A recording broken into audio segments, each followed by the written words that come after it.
நமச்சிவாய வாழ்க. நாதன்தாள் வாழ்க. இமைப்பொழுதும் என் நெஞ்சில் நீங்காதான் தாழ் வாழ்க. வாழ்க வளமுடன். அனைவருக்கும் இனிய வணக்கங்கள். ஜோதிட சாஸ்திரம் 27 நட்சத்திரங்களையும் 12 ராசிகளையும் நவ கிரகங்களையும் அடிப்படையாக கொண்டுதான் இயங்கி வருகின்றன. இதில் நவக்கிரகங்கள் ஒவ்வொன்றும் ஒவ்வொரு விதமான குணநலன்கள் கொண்டவை. நவ கிரகங்களில் குருவை அடுத்து 2வது சுப கிரகமாக திகழ்பவர் சுக்கிரன். தனகாரகன் குரு பகவான் பணத்தை தருகிறார் என்றால் அந்த பணத்தை சந்தோஷமான வழிகளில் செலவு செய்ய வைப்பவர் சுக்கிரன். ஒருவர் பணத்தை பற்றி கவலைப்படாமல் செலவு செய்கிறார் என்றால் அவர் சுக்கிரனின் ஆதிக்கத்தில் பிறந்தவர் என்பதை அவரின் ஜாதகத்தை பார்க்காமலே அறிந்து கொள்ளலாம். சுக்கிர பகவான் கலைகளுக்கு அதிபதி என்பதால் எழுத்து, இசை, பாடல், நடனம், நாடகம், பாட்டு, சினிமா ஆகியவற்றில் புகழ்பெற ஜாதகத்தில் சுக்கிரன் நல்ல நிலையில் இருக்க வேண்டும் என்பது அவசியம். சுக்கிர பகவான் ஜாதகத்தில் எந்த நிலையில் இருந்தாலும் ரிஷபம், துலாம், மிதுனம், கன்னி, மகரம் மற்றும் கும்பம் ஆகிய 6 ராசிக்காரர்களுக்கு துன்பத்தை விளைவிப்பதில்லை. ரிஷபத்திலும் துலாம் ராசியிலும் ஆட்சி பெறும் சுக்கிர பகவான் தனது எதிரியான குருவின் வீடான மீனத்தில் உச்சமடைகிறார். தனது நண்பனான புதனின் வீடான கன்னியில் நீசமடைகிறார். ஜாதகத்தில் சுக்கிரன் வலுவிழந்தால் அவரின் திருமண வாழ்க்கையில் தடைகள் ஏற்படும் வாய்ப்புகள் அதிகம். சுக்கிர பகவான் ஜூலை மாதம் 31ஆம் தேதி சிம்ம ராசிக்கு பயிற்சியாக போகிறார். காதல் கிரகமான சுக்கிர பகவான் நெருப்பு ராசியான சிம்மத்தில் புதனோடு கூட்டணி சேரப்போகிறார். ஜூலை மாதம் 31ஆம் தேதி இந்த சுக்கிர பயிற்சி நடைபெறுகிறது. ஆகஸ்ட் மாதம் 23ஆம் தேதி வரை சிம்மத்தில் சுக்கிர பகவான் சஞ்சரிப்பார். சுக்கிர பகவான் ஜூலை மாதம் இறுதியில் சிம்ம ராசியில் நுழைந்து புதனுடன் இணைய இருப்பதால் லட்சுமி நாராயண ராஜயோகம் உருவாகும். மேலும் ஆகஸ்ட் மாத மத்தியில் சூரியனும் சிம்ம ராசிக்கு வருவதால் சுக்கிராதித்ய ராஜயோகம் உருவாகும்.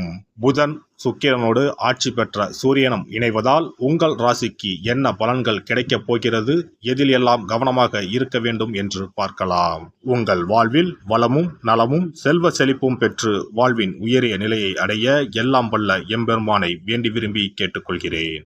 கடகராசி அன்பர்களே, உங்களுடைய ராசிக்கு 2ஆம் வீட்டில் சுக்கிரன் பெயர்ச்சியாக போகிறார். 11ஆம் வீட்டின் அதிபதி 2ஆம் வீட்டில் பெயர்ச்சியாவதன் மூலமாக குடும்பத்தில் நிலவி வந்த சலசலப்புகள் விலகும்.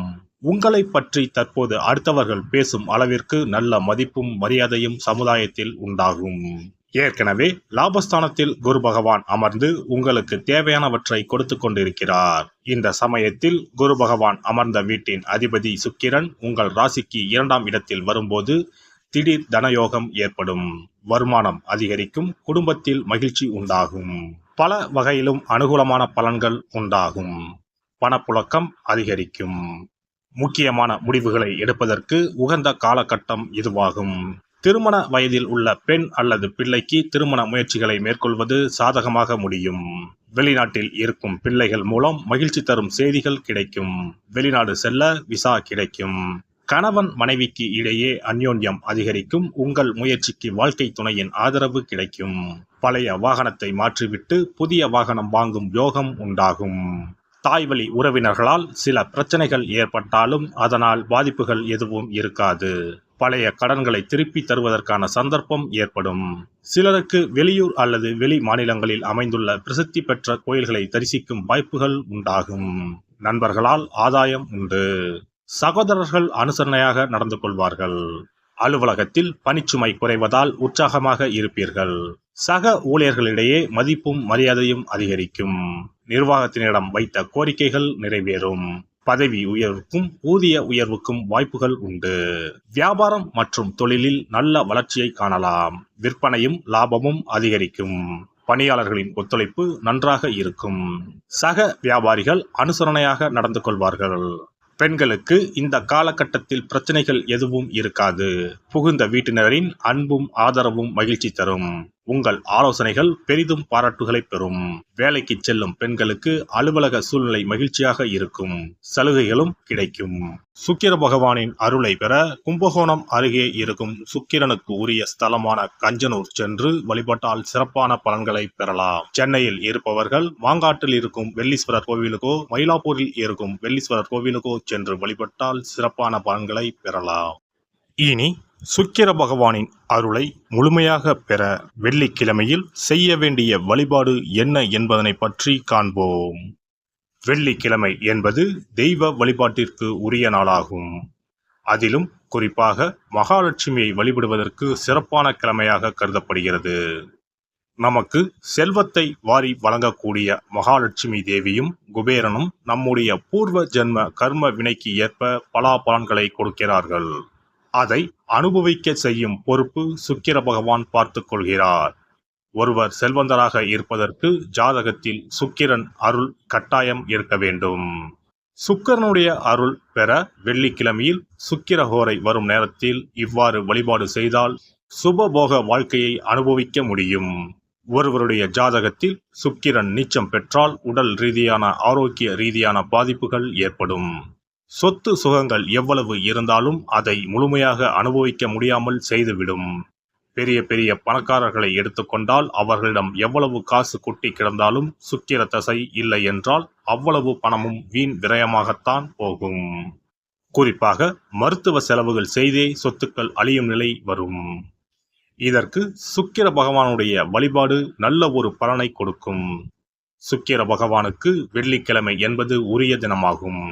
சுக்கிரன் அருள் பெற வீட்டில் வெள்ளி பொருட்களை பயன்படுத்துவது நலமாகும். வெள்ளியில் சுக்கிரன் வசிப்பதாக ஐதீகம் உள்ளது. வெள்ளி பொருட்கள் கொண்டு பூஜை செய்தால் சகல சௌபாக்கியங்களும் உண்டாகும். சுக்கிர வழிபாடு செய்ய நினைப்பவர்கள் காலை 6 மணி முதல் 7 மணி வரையிலான காலம் சுக்கிரஹோரை ஆகும். அதனை தவறவிட்டால் மதியம் 1 மணி முதல் 2 மணி வரை சுக்கிரஹோரை நிகழ்கின்றது. அதையும் தவறவிட்டால் இரவு 8 மணி முதல் 9 மணி வரையிலான சுக்கிரஹோரை நேரத்தில் வழிபாடுகள் செய்து பயன்பெறலாம். இவற்றில் காலை 6 மணி முதல் 7 மணி வரையிலான முதல் சுக்கிரஹோரையில் சுக்கிர வழிபாடு செய்வது சிறப்பான பலன்களை கொடுக்கும். காலை முதல் மாலை வரை உபவாசம் இருந்து சுக்கிர பகவானுக்கு உரிய காயத்ரி மந்திரத்தை உச்சரித்து கல்கண்டு சேர்த்த சர்க்கரை பொங்கலை நைவேத்தியம் படைத்து வெள்ளை நிற பூக்களால் அர்ச்சனை செய்ய வேண்டும். சுக்கிர தசை நடப்பவர்களும் சுக்கிரன் நீச்சம் பெற்ற ஜாதகக்காரர்களும் இந்த வழிபாடு செய்வது சிறப்பான பலன்களை கொடுக்கும். சுக்கிர தசை நடக்கும் பொழுது சுக்கிர வழிபாடு செய்து வர வருமானத்தை சுகமான வாழ்க்கை வாழ்வதற்கு உரிய வகையில் பயணிக்க செய்யும். வீடு நிலம் வாங்குவது, ஆடம்பர பொருட்கள் சொத்துக்கள் போன்றவற்றை வாங்க வைக்கும். அதுவே சுக்கிரன் நீசம் பெற்ற காலத்தில் இந்த வழிபாடு செய்பவர்களுக்கு வீண் விரயங்கள் இல்லாமல் ஓரளவிற்கு வறுமையிலிருந்து பிழைக்கச் செய்யும்.